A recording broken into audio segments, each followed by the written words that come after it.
This is a dangerous man, citizen. Avert your eyes. Don't you dare listen to this man. Avert your eyes, citizen. He's extreme. He's dangerous. He's crazy. He's not respectable.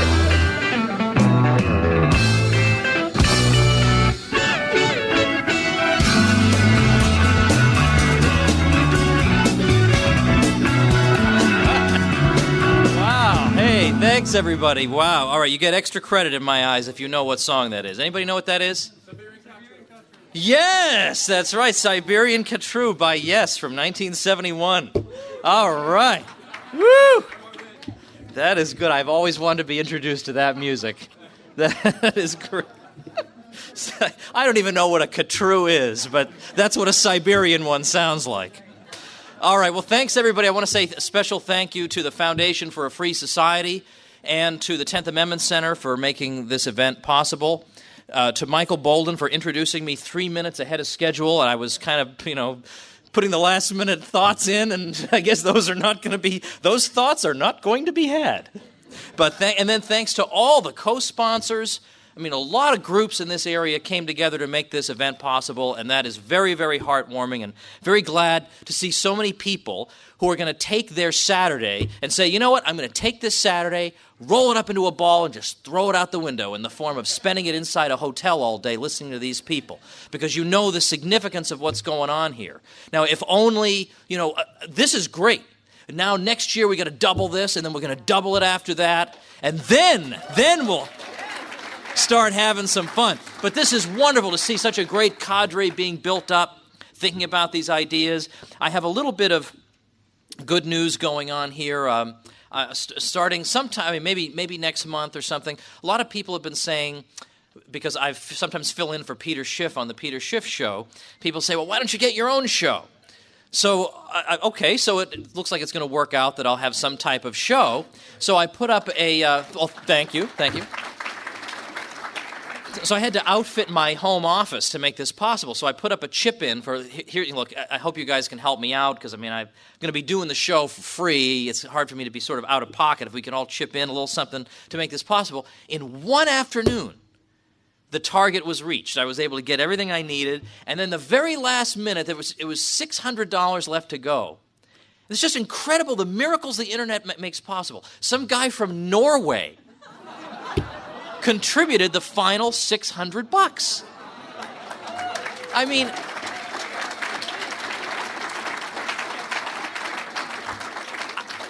I was just shocked. I mean, without the internet, think of how different life would be without the internet. Without the internet, that guy would have blown that $600 on a whole lot of Norwegian crap. I don't know, Viking helmets, what do they buy in Norway? But instead, I got my show thanks to this, so it's really, really quite something.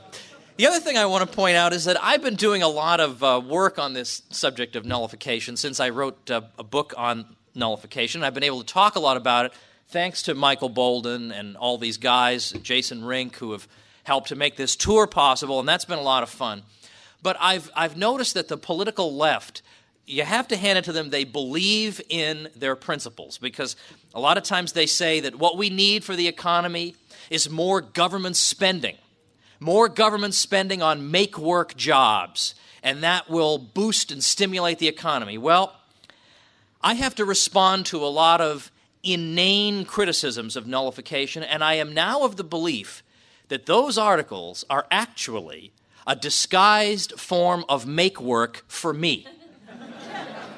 They're writing these inane things to put me to work, to give me something to do, and for heaven's sake, I can't help myself.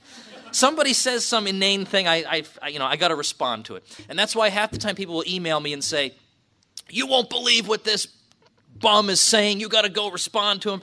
But if I don't have the time to do it, I can't even open the email, or can't even open the link, because it's just going to eat away at me all day, all the things I could be saying in response to this. I can't do it to myself. I won't be sleeping, and then inevitably I'll wind up writing the article anyway, and I'll be groggy the next day. Horrible, horrible. So it's been great to have the opportunity to engage people in discussion about this, both pro and con. Now, I think at the end of the day, I think we probably already know what the concept is, right? I mean, at this point, if we don't know what the concept is, then this has been one big stinking failure. But for the sake of the, I don't know, presumably YouTube audience that may view this, I'm going to give you like the 3-minute, and I'm actually going to look at my watch here. I'm going to give you the 3-minute overview of what we're talking about here. And because basically what I try to do each time now, at Fort Worth, when we kicked off this tour in September 2010, or August 2010, I gave basically the thorough overview. Like, here's the whole deal. And I gave that, and that's up there on my website permanently, tomwoods.com. It's one of the videos on the homepage. That's there.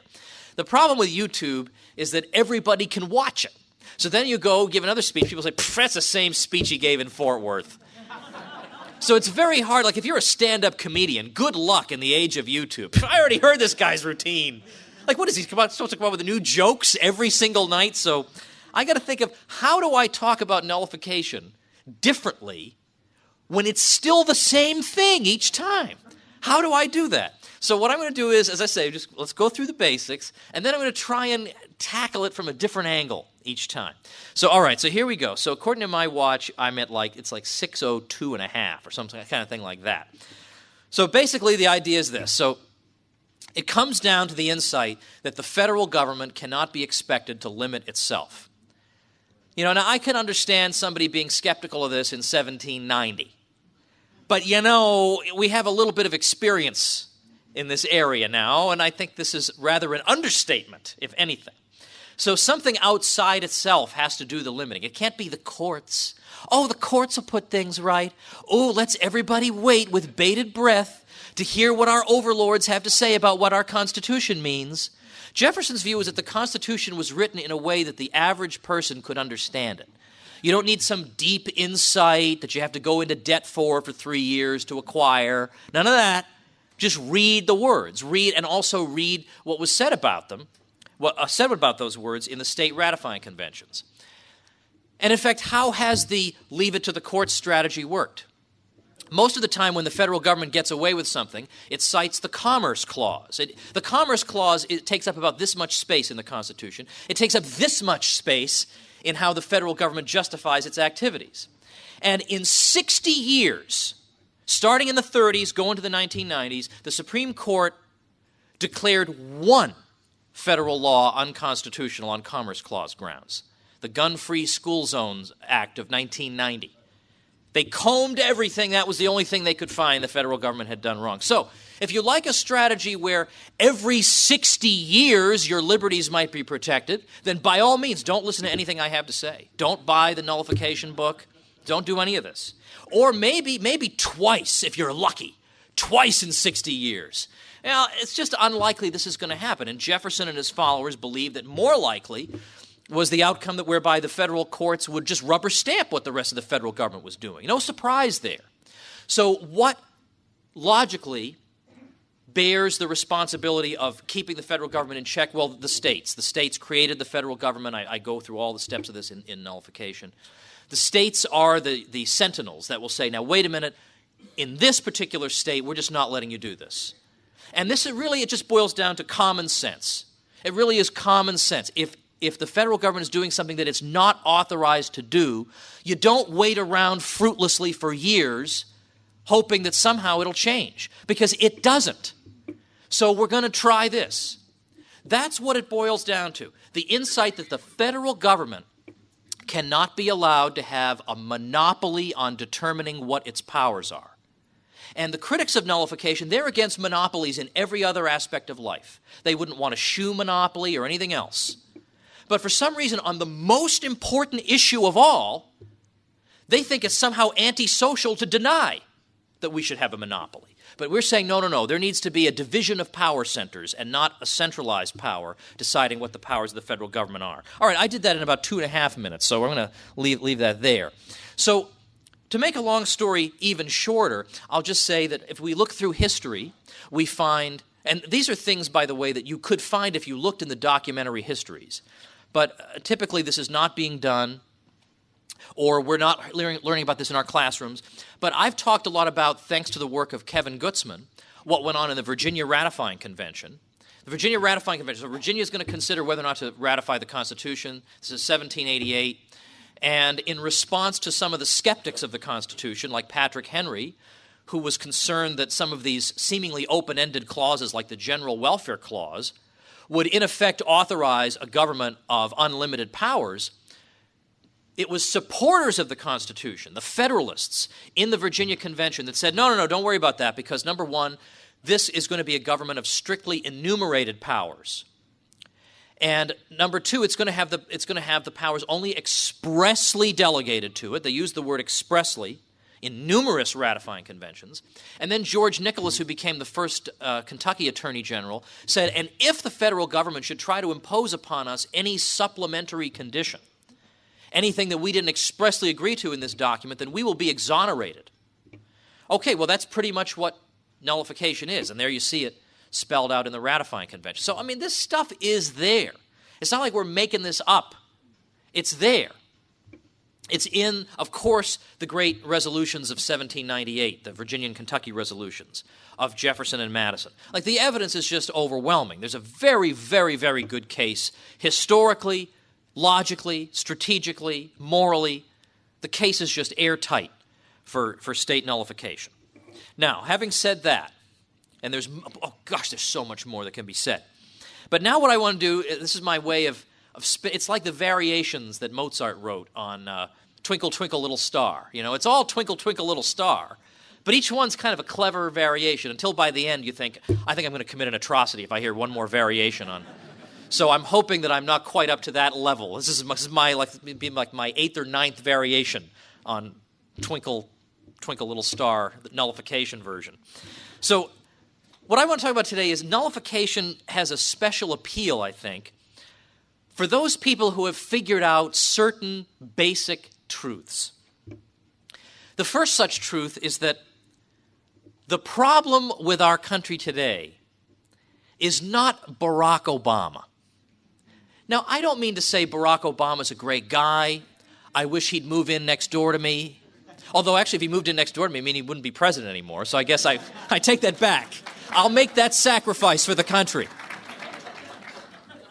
But it's the whole, if it was just one bad president, we would be in a heck of a lot better position than we are now. So this whole Obama is like, every time I go to Twitter, Twitter, why am I even on it? I don't know. You can follow me, by the way, I'm Thomas E. Woods on Twitter. I don't know why I'm on, because if you wind up having any, talk about frustrating. If you've never been on Twitter, everything you type on Twitter has to be 140 characters or fewer. 140, not words, characters, like letters and spaces. So try having a debate with somebody.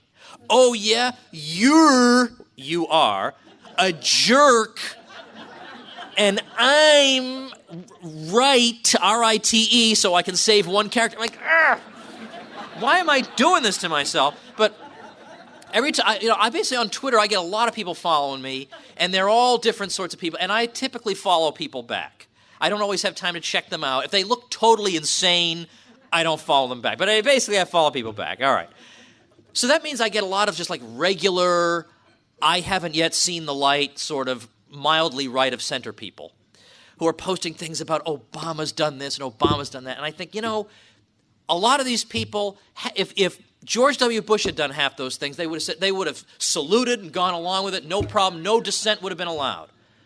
And, just today, somebody said to me, why is it that when Jefferson and Madison wrote the Virginia and Kentucky resolutions of 1798, and they called on the states to resist the unconstitutional Alien and Sedition Acts, why were there so many states that just said, this is an appalling doctrine and we refuse to stand with Virginia and Kentucky on this?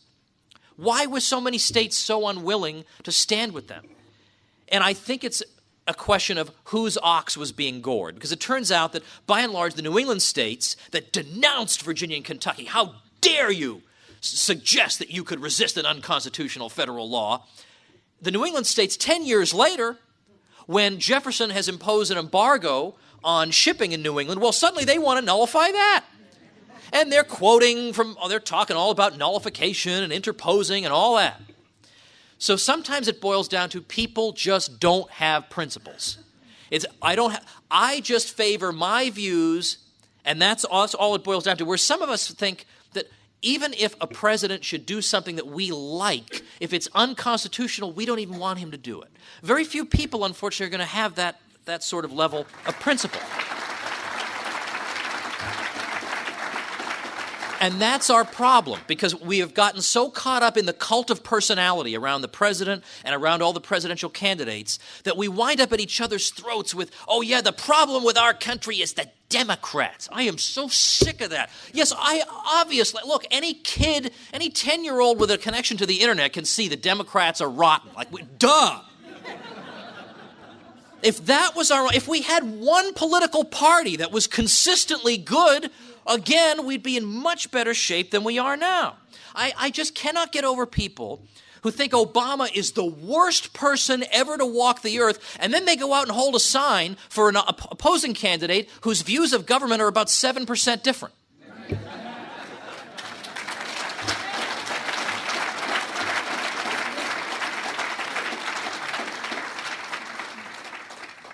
Okay, I don't know if this is Robert Scott Bell's water, if it's spiked with silver or what's in here, but all right. Okay. But if I have some Popeye effect, and suddenly, then we'll know. But I mean, think about, look, I don't want to go through all we all know the history. I mean, Richard Nixon, the great conservative who gave us what? The EPA, wage and price controls, affirmative action, and he almost gave a guaranteed income to every American. And I know there are some people I'm not supposed to criticize, but what would be the fun in that? If I didn't say something that wouldn't challenge anybody in the room, I mean, come on, let's have a little fun here, criticizing people. So at the end of Reagan's term, now Reagan is infallible. Every candidate compares himself to Reagan. That's dangerous. That's the way the left acts toward Obama. This sort of cult of personality. He's perfect. You just wave incense in front of him, citizen. You're not worthy to speak of him. We can't do that, right? Well, surely we are above that, right? In this room, we're above that sort of thing. So by the end of Reagan's terms, the budget has doubled. The tax rate reductions of the early years have been overcome by later increases and cancellation of loopholes and so on. The executive branch continues to grow in power. George H.W. Bush gives us massive new regulations, new taxes, more centralization. George W. Bush, well, let's see, Medicare Part D, No Child Left Behind, further centralization of education, spending levels unseen since Lyndon Johnson, appeal to a vast reservoir of unspecified powers in the executive branch. I mean, come on, right? And now the same people, the same geniuses who've gotten us in this spot are prepared to nominate another Bob Dole, John McCain, George W. Bush clone.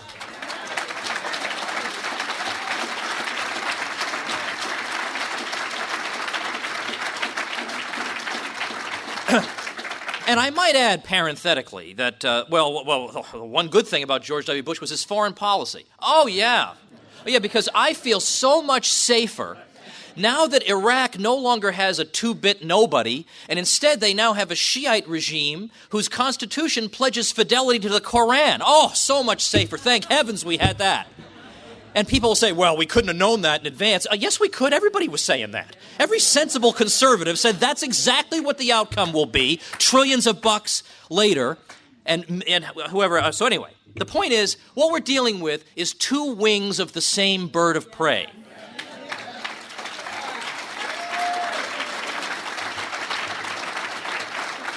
And yeah. Okay, one of the wings, the people give an occasional pretty speech because they think we're a bunch of dupes who all we do is listen to pretty speeches and then pull a lever. Well, okay, I would assume that at least in this room we're not that way. But nothing pleases these people more than to see Americans divided over these trivial differences. And nothing terrifies them more than somebody who just transcends the whole fake spectrum. Nothing makes Harry Reid and Mitch McConnell kiss and make up faster than a challenge by somebody who recognizes that the problem is not the Democrats or the Republicans. The problem is the system itself. That's what scares them. So that's the first insight. The second of these central truths that I think these nullify supporters, this is what attracts us, this is what binds us together, this is why we all rally around this cause, is that there is merit in decentralized power. Decentralization is something that both wings of our bird of prey oppose. Oh, yeah. Bob Dole in 1996 said that he carried his copy of the Constitution and the 10th Amendment around in his back pocket. His back pocket, which was obviously sewn shut, which he never had access to.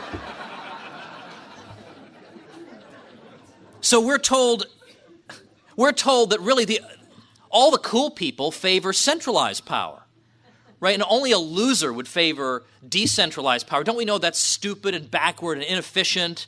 And now, since the 20th century, we've seen how cool it is to have large centralized states. If we pursue nullification, you will see, if you have not seen already, the true nature of the regime. Because the mainstream, so-called respectable establishment left will join hands with the mainstream respectable establishment right against us. Well, I say, bring it on, baby.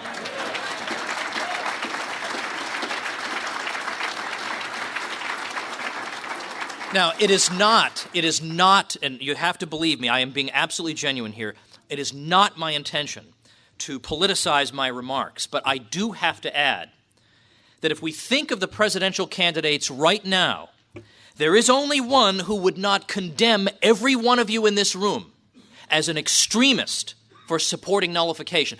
At the first moment that Keith Olbermann puts them on the spot, they will throw you under the bus. We all know it. Every one of them with one exception. Why do people support candidates who would smear and denounce them the moment they're put on the spot by Rachel Maddow? Why is that? It's like there is a nationwide Stockholm Syndrome effect at work. The whole country, somehow now we identify with the very people who are wrecking our lives. This is something I can't understand, so I'm going to just leave that aside. All right, now carrying on. Much of this prejudice against the idea of nullification, though, derives from the idea that the only way to organize society is to have a single, irresistible, infallible central authority ruling over a collection of individuals. That's the only way society can be arranged. And we dissent from that. I mean, we think that maybe there is another way of living, and in fact there was. Through most of the history of Western civilization, that was not how political society was organized. When you look at the French Revolution, one of the major aspects of the French Revolution was flattening out and destroying all local privileges, liberties, differentiating aspects, and turning it into one single, irresistible, unbreakable blob. That was what the revolution ultimately yielded to the Western world, and since then, all the major countries have fallen in line. So instead of federations, we have centralized states everywhere. Now, when I used to be a college professor, a lot of my kids, students I should say, thought that the United States was awesome because, and here was their reason, because it's a great big country. That's what makes us so cool. We're a great big country. But there are a lot of great big countries in the world you wouldn't want to be caught dead in, right?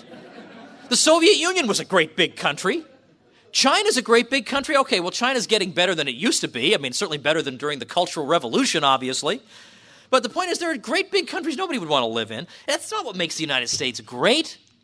Well, the United States was, and this is how I appeal to people who are fixated on American exceptionalism. We hear this a lot, right? America is the most awesome country in the world. But yet, a lot of people who say that are willing to sit back and watch America become exactly like every other country in the world.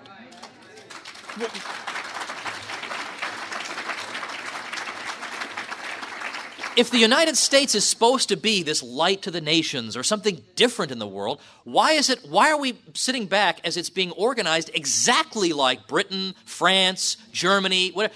So the way I appeal to these American exceptionalist neocon types is I say, you really think the United States is supposed to be organized like France? And they think, oh my gosh, no, what have I been thinking? France? Worst possible thing. But like, the world is full of centralized states, right? What it's not full of are countries that are, like the United States was supposed to be, that are collections of societies, that are not just an undifferentiated aggregate of individuals, but are collections of self-governing peoples. That's what made the United States distinct in the world.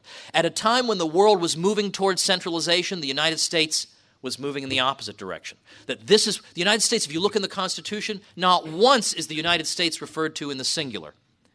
It is always referred to in the plural to emphasize that that's what we are. We're a collection of things. We are not one thing. As my friend Don Livingston puts it, a collection of nations is not itself a nation in the way that a collection of country clubs is not a country club. So this is what we live in is a federation of societies. But what has followed from this unthinking acceptance of this Thomas Hobbes model, where all power resides in the central authority, and if there are any powers exercised at the local level at all, they are concessions generously made by the center, but not anything that inheres in these lesser bodies. What follows from this is this kind of superstitious reverence for political bigness, the idea that giant states are like self-justifying goals. So any form of resistance to the central authority becomes viewed as being ipso facto perverse and unpatriotic. Now, in my third point would be that that I think if you realize this truth, it draws you into nullification. This prejudice in favor of large centralized states as being self-justifying goals and thinking that anybody who resists that state, a state within a state, this is unthinkable. Even though, as I say, this is exactly how European civilization was organized. You had all different jurisdictions, some of them overlapping, and their symbiotic relation all worked together to produce Western civilization. It was impossible in pre-modern Europe for any king, no matter how ambitious, to gather the authority to engage in and to impose an income tax or some of the things that we take for granted in our so-called free societies of today. But what we see, the third point, is that this prejudice is not justified. Because we look at the 20th century, what was the fruit of these large centralized states? Well, total war on a scale that had never been seen before, genocide, just case after case, totalitarian systems, and totalitarian revolutions. Now, when you talk about state nullification, people say, we have to be careful of state nullification because what if the states begin to oppress racial minorities? And I've dealt with that topic in other talks that you can find on YouTube and on some of my resource stuff on nullification online. But look around the world. How did these wonderful centralized states, how did they treat minorities? And in the nullification documentary, I gave 4 examples, and I could give a bunch more, but I think the most telling examples are, ask the Ukrainians in the Soviet Union how they felt as a minority when they were starved to death deliberately in 1932 to 33. Wouldn't it have been better for Ukraine to be able to nullify that policy? So, in other words, it's not obvious that minorities are safer in large centralized states. So the exact opposite seems to be obvious. I myself am half Armenian, so I'm particularly sensitive to this point. Think about how the Armenians fared in the Ottoman Empire. Was that just a bowl of cherries? Or, obviously, the Asians who were expelled from Uganda, or obviously the Jews in Germany. We're not even allowed to entertain these questions. We're not even supposed to ask the question. The idea that the scale, the size of the political order could even be considered is not even on the table. If you even consider it, there's something wrong with you. This is not even, all you're supposed to ask is, how much do you want the government to rip you off? That's basically what all political debates boil down to. I want them to rip me off slightly less than they are now. Yeah, let me hold that guy's sign. Yeah.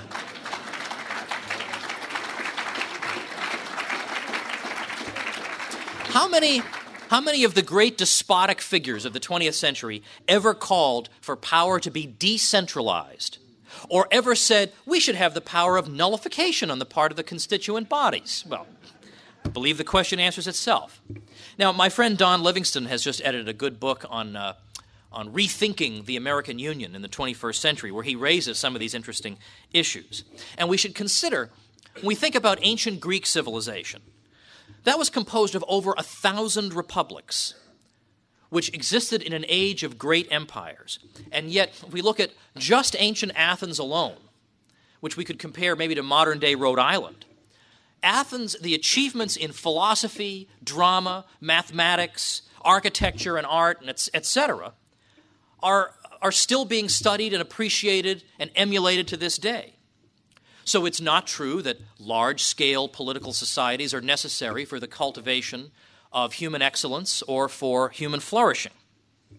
Moreover, Greece twice defeated the Persian Empire, much larger than itself, against what seemed impossible odds in the early 5th century BC in the Persian Wars. The city-state of Venice flourished for 1,200 years before being conquered by Napoleon. Switzerland has maintained its independence in the heart of a volatile Europe for 700 years. Oh, but large states bring safety and security to their people. Really? Was France a safe place to live in the 20th century? Was Britain? Was Germany? Was the Soviet Union a safe place to live in the 20th century? Was China, where the resources of a mighty state were turned against its people?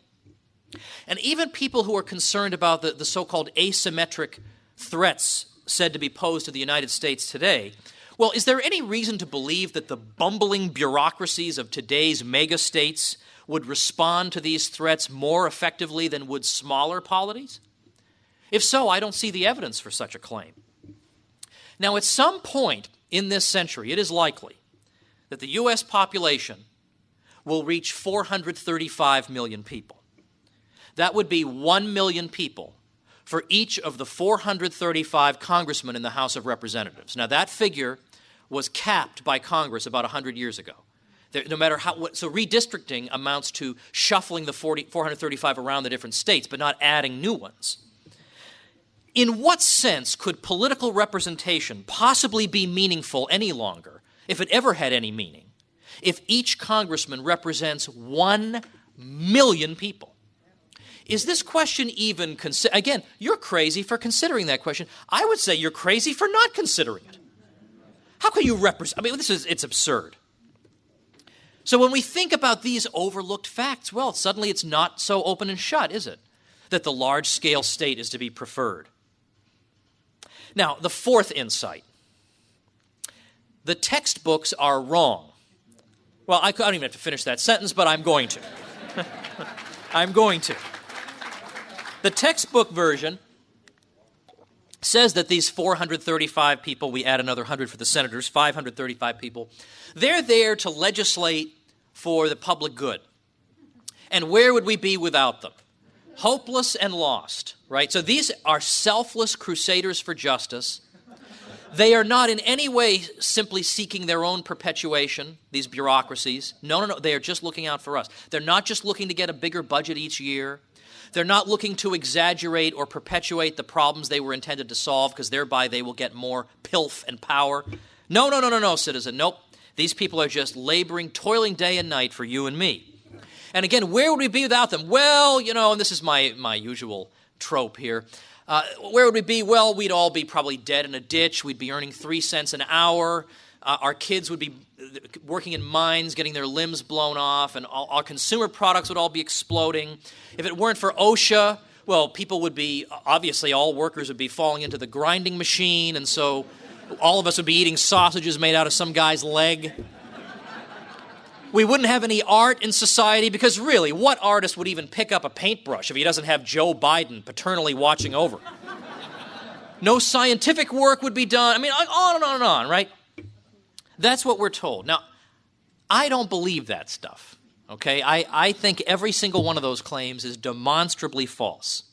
But on top of it, the modern state will also blame all problems, never on itself. It's always our fault. The financial crisis, that was our fault, because they weren't watching over us closely enough. If only they had been able to crack a few more skulls, they could have stopped this. Sure. We had financial crises year in, year out, time after time, but if only just a few more skulls could have been cracked. Or healthcare, well, that's because the free market caused that problem. The kids aren't learning anything, that's because, why else? Our wise overlords don't have enough power, can't crack enough skulls, can't grab enough dough. It's always something like that. It's just like in the old Soviet Union, nothing was ever the Soviet government's fault. The bad harvest, that wasn't there. It wasn't the crazy, insane Soviet collectivization policy where you herd all these people into collective farms and they hate it and it's like a giant prison they have to work in every day and they don't enjoy the fruits of their labor. It's nothing to do with that. No, it's bad weather, citizen. Bad weather. Sabotage. But that's how they all act. Some of them not as crude as others. They all act that way. what I have done in title number 2 of my recent years, I've been writing like a book a year. People say, when's your next book coming out? I don't know. I'm surprised I'm still here. It's incredibly draining mentally to keep writing these books. So I've decided that's it. There's not going to be another one for a while. I'm going to take a rest. I can't even think about a large-scale project anymore. But that's why this book, Rollback, which was packaged all wrong, they've packaged it to sound... I produced what I think is a fairly radical manuscript, which in the old sense of the term, going back to the root.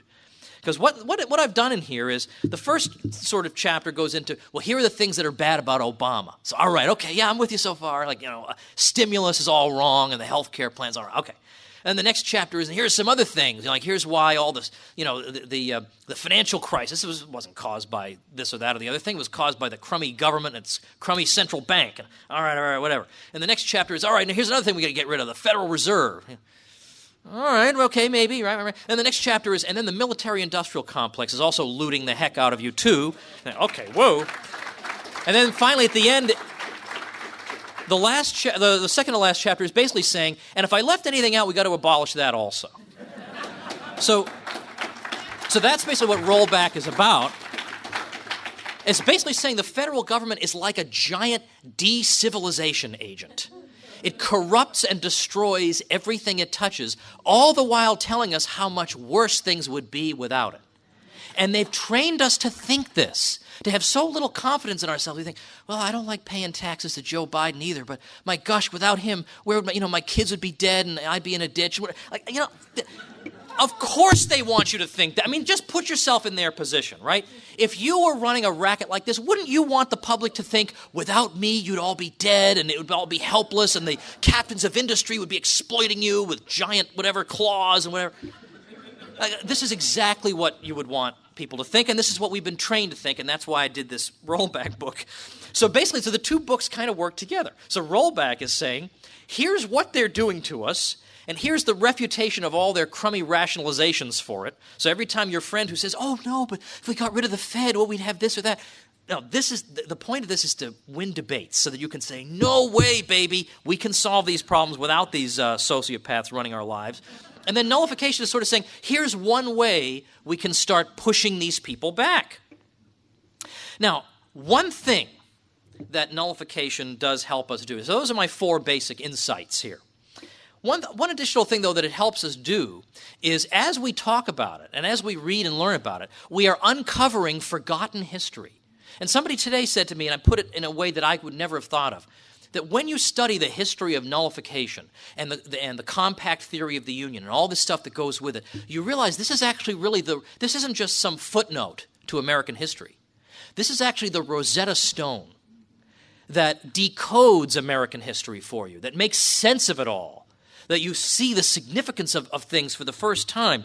And you look through the history of it and you realize how much is left out. Yeah, you get a passing glance at the Virginia and Kentucky resolutions of 1798 in your textbook, and even there, it's treated badly, inaccurately. It's portrayed as some sort of one-off thing Jefferson just did, in a fit of pique one day, and then that was the end of it. But you don't learn about the New England states talking about it around 1807 into 1808. You don't hear about it coming up again in 1812. You don't hear about it coming up again when Daniel Webster talked about what the states should do if the federal government tried to initiate military conscription, which Webster believed to be unconstitutional. You don't hear about, in 1820, the legislature of Ohio passed a resolution saying the majority of Americans believe in the principle of nullification. You don't hear about in the 1850s, the state of Wisconsin, the legislature declared the Fugitive Slave Act of 1850 to be in many particulars unconstitutional, void, and of no effect, and the state Supreme Court upheld that. And on, none of this, right? This may as well be a country on Mars. This doesn't sound like the United States at all. No one ever hears this stuff. But as you hear it, it makes you think, well, gosh, what else have I not heard about? What is the deal here? This is the Rosetta Stone. What I think we need to do at this point is to take this knowledge to show people, well, you know what, American history is a lot more interesting than you thought. There's a lot going on that we haven't been let in on. Why haven't we been let in on this? What is the agenda behind the normal establishment version of American history? What is the agenda? And they're not particularly subtle about it. Decentralization is stupid and backward, and the progressive way forward is for all you stupid rubes to centralize power in our hands. That's the lesson of the establishment version of American history, and that version cannot be smashed hard enough and buried deeply enough, and that's what we have to be engaged in. So, we have to influence public opinion so that people break free of these intellectual shackles that have been placed on us, placed on our minds, whereby we can't even think of any other way of living other than 309 million people being infallibly governed by one small group. That we can't even think of any other way. Anybody who thinks any other way, there's something wrong with him, he's an enemy of society. And I don't know, little by little, we got to undo that. So, I mean, one thing I've suggested, this is not the entirety of our strategy, I assure you, but start using the word nullify in casual conversation. I'll give you an example. Yeah, bartender, I'll have a Jim Beam on the rocks, please. Oh, no, I'm sorry. I think I want to nullify that order. Instead, I'll have something like that. So that the word starts to roll off the tongue a little bit more. Also, this becomes our way of identifying each other across the great expanse of this country.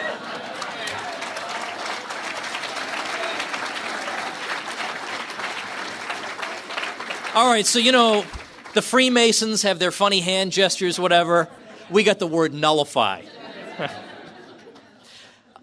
One of my action items for you today is, if you have not done so, I want to urge you to look at the way that I went after established opinion and the established media, pushing nullification forth. I want to urge you to go to a website called interviewwithazombie.com. This is your action item for the day, interviewwithazombie.com. I'm not going to tell you about it now. A lot of you have seen it. But that's what we can do. That sort of thing cracks through the monopoly, because when you laugh at them, they hate that. They hate that. They hate being made to look stupid. Now, I want you guys to think, as we wrap up here, I want you to think about the set of people who are likely to oppose us if we engage in nullification. I want you to imagine those people in your head. Then, separately, I want you to imagine the set of people who are responsible for reducing the American Republic to its present condition. What do you notice about those two groups? It's the same people. So their opposition to us is a medal on our chests, okay? It is not anything to be afraid of. We need, first and foremost, to be educated. I mean, when I wrote nullification, it was because I noticed that as a historian, all I do is I talk about old things. And I used to talk about nullification as a historical issue. Then I noticed that there were Tea Party groups linking to my videos on nullification saying, hey, this sounds like something pretty good we could try now. I thought, my gosh, I never thought I would live to see this. So I thought, all right, I'm going to write the book that basically makes all the arguments so that when the jerks attack these people, they can defend themselves. So we have to impress people. People have to say, all right, that guy knows what he's talking about. That law professor is obviously a stuffed shirt who's never read anything other than some establishment constitutional law textbook, which, by the way, bears zero resemblance to the actual Constitution, I assume you know. We had to be able to wipe the floor with these people in public exchanges. That doesn't mean we have to be rude, but we have to be decisive victors, and it's easy to do this. But also at the same time, we need to keep disagreements among ourselves civil and respectful, because nobody in this room is the problem right now, okay? The fact that you guys had the presence of mind to come to this thing is fantastic, and we should assume that we're all friends here and not look for reasons to say, well, my group has a 3% different view of things than your group does. All right, well, let's talk about that over coffee. Let's not rip each other's heads off over this. Let's not be like the Marxists. You have 1.03% deviation and you are like the worst ever, banished forever. And if we ever get in power, you are the first ones in the gulag. We're not like that. Come on. But also, we have to be determined and not easily discouraged.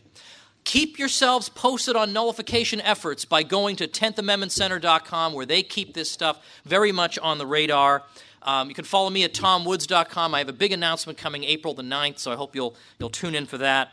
But ultimately, let's forge ahead together with a courage born of camaraderie and a just cause, and fully aware of where we stand in the great flow of history as participants in the struggle of liberty against power, a struggle that began long before we were born and will persist long after we're dead. and what an honor it is for all of us to play this role in history, and how great it is for me to be joined in that task by all of you. So onward, and thank you very much.